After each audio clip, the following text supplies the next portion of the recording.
2021 года у парламенті Будапешта прийняв командуваний Мадярських збройних сил генерал-майор Ромулус Русин Сенді. Він має русинське походження, його родителі русини.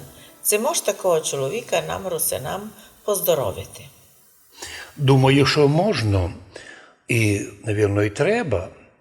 Бо так нам важливо, що коли ми узнали, що в Америці многі наші русини добилися високих посад, наші русини в Чехії добилися многих посад, наші русини і в Мадярщині, один із них, 5 юния, у парламенті дійсно прийняв командування Мадярських збройних сил генерал-майор Ромулус Русин Сенді, котрий рішенням мадярського президента Яноша Адера був на ту посаду призначений.